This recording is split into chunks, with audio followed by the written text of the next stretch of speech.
सिद्धांत के दूसरे मॉडल के बारे में, जो कि है गत्यात्मक मॉडल। इस मॉडल को संरचनात्मक मॉडल भी कहते हैं, कोई भी नाम हो सकता है। तो देखिए, दो मॉडल थे। पहले आकारात्मक हमने पढ़ा था, जिसके अंदर मन के 3 स्तर बताए थे, और दूसरा है गत्यात्मक मॉडल। इसके अंदर व्यक्तित्व के प्रकार बताए हैं। किसने? सिगमंड फ्राइड ने। अब देखिए, उनके अनुसार किस प्रकार के व्यक्तित्व होते हैं और उनकी क्या क्या विशेषताएं होती है। देखिए, फ्राइड ने 3 प्रकार का व्यक्तित्व बताया है। इद, ईगो, सुपर ईगो, जिसे हिंदी में हम कहते हैं इदम, अहम और परम अहम। ठीक है, तो एक एक करके हम इन्हें समझते हैं कि ये किस प्रकार का व्यक्तित्व होता है। पहला देखिए, इद या इदम क्या होता है और ऐसे व्यक्तित्व के अंदर क्या विशेषताएं होती है।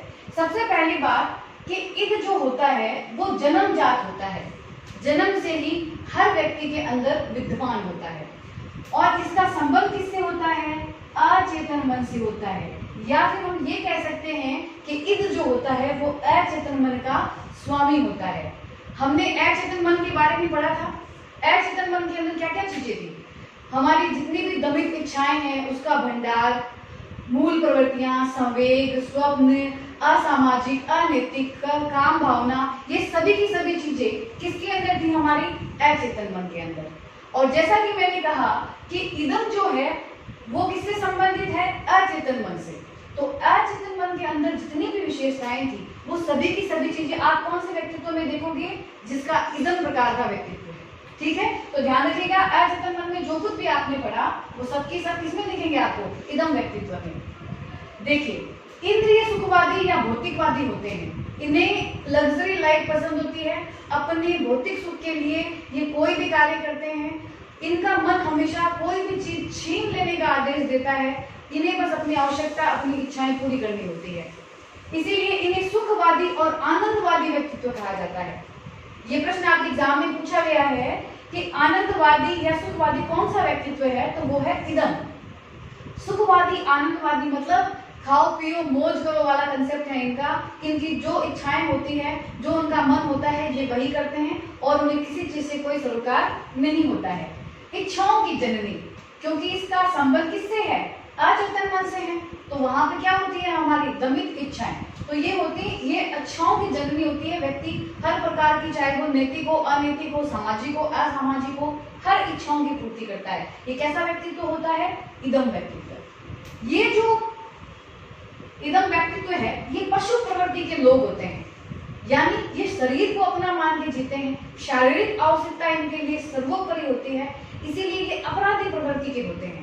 जो भी अपराधी व्यक्तित्व होता है, जो असामाजिक कार्य करते हैं, अनैतिक कार्य करते हैं, जैसे चोरी करते हैं, हत्या करते हैं, इस प्रकार के जो काम कर रहे हैं अपराधी प्रवृत्ति वाले, ये पशु प्रवृत्ति वाले और अपराधी प्रवृत्ति वाले जो लोग हैं वो कौन से व्यक्तित्व के हैं? इदम।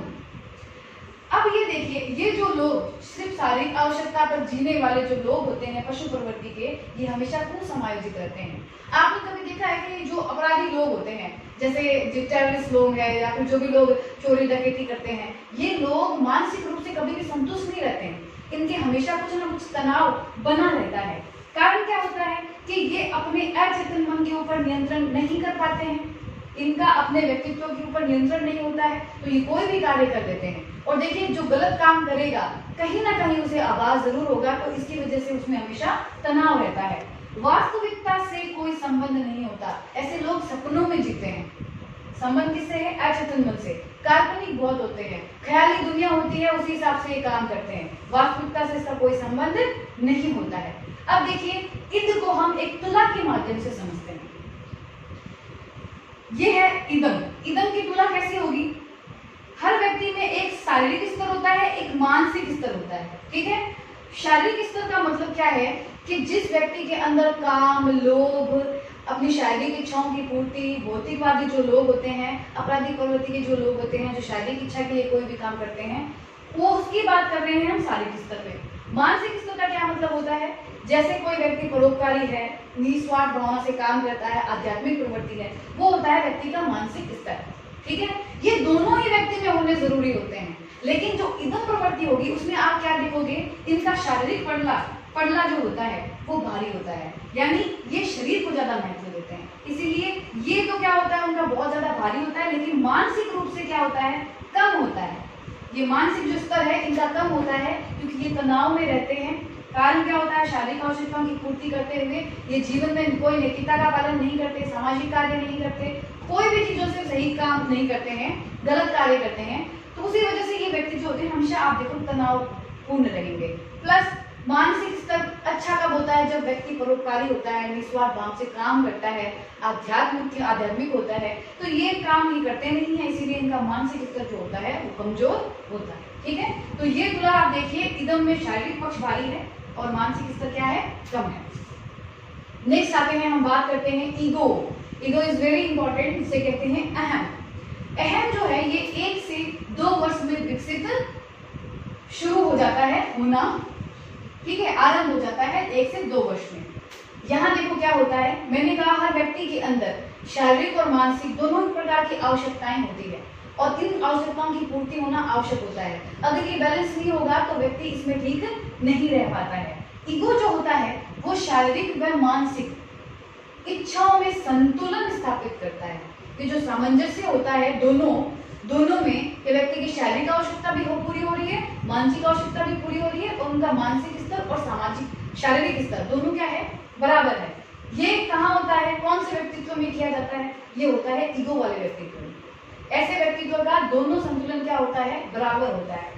वर्तमान व वास्तविकता में जीना, ऐसे जो लोग होते हैं वो वर्तमान स्थितियों में जीते हैं, काल्पनिक या स्वप्न में नहीं जीते हैं, वास्तविकता को स्वीकार करते हैं। जैसे एक उदाहरण से समझो, अगर किसी व्यक्ति ने कोई महंगा सामान किसी के घर पे देखा तो इधर उसे क्या कहेगा कि तुम उसे चोरी कर लो। वो अपराधिक प्रवृत्ति के होते हैं, उन्हें अपनी संतुष्टि करनी होती है, उन्हें कोई मतलब नहीं होता है सही गलत से। लेकिन ईगो क्या जवाब देगा, वास्तविकता पे, कि अगर तुमने चोरी की तो लोग तुम्हें मारेंगे और पुलिस अरेस्ट कर लेगी। तो परिणाम के डर से ये व्यक्ति काम करते हैं। यथार्थ में जो भी कार्य कर रहे हैं वो परिणाम के डर से ये लोग कार्य करते हैं। ठीक है, अब समझ में आया इसमें ईगो और ईगो दोनों की बातें किस प्रकार से अलग होती है। अंशतः चेतन, अर्धचेतन व अचेतन से संबंधित होता है। ये जो मन होता है इसमें आपको चेतन मन की जो विशेषता थी और जो अर्धचेतन मन की विशेषता थी, दोनों का कुछ कुछ भाग आपको मिलेगा। और अर्धचेतन मन से भी ये संबंधित ऐसे है कि ईगो को प्राप्त करने के लिए अर्धचेतन मन के द्वारा सामंजस्य स्थापित किया जाता है, तभी व्यक्ति अहम को प्राप्त कर पाता है। तो ये तीनों मन इससे अंशतः रूप से संबंधित होते हैं। ना पूर्णतः सुखवादी होते हैं, ना ही आदर्शवादी। ठीक है, यहाँ पे ऐसा नहीं कि केवल वो मानसिक स्तर ही इनका ऊपर है या फिर केवल इनका शारीरिक स्तर ही ऊपर है। ये बैलेंस करते हैं, ये शारीरिक आवश्यकता की भी पूर्ति करते हैं और मानसिक की भी पूर्ति करते हैं। शादी जो है, शादी ईगो का सबसे अच्छा उदाहरण है। इसमें व्यक्ति अपनी शारीरिक और मानसिक दोनों प्रकार की संतुष्टि करता है। तो इसीलिए आप समझिए ये जो है इसमें चेतन मन और अचेतन मन दोनों का इफेक्ट होता है। अर्धचेतन मन का भी इफेक्ट होता है क्योंकि अहम इसके द्वारा प्राप्त किया जाता है। ना ही ये पूर्ण सुखवादी है, ना ही ये पूर्ण आदर्शवादी है।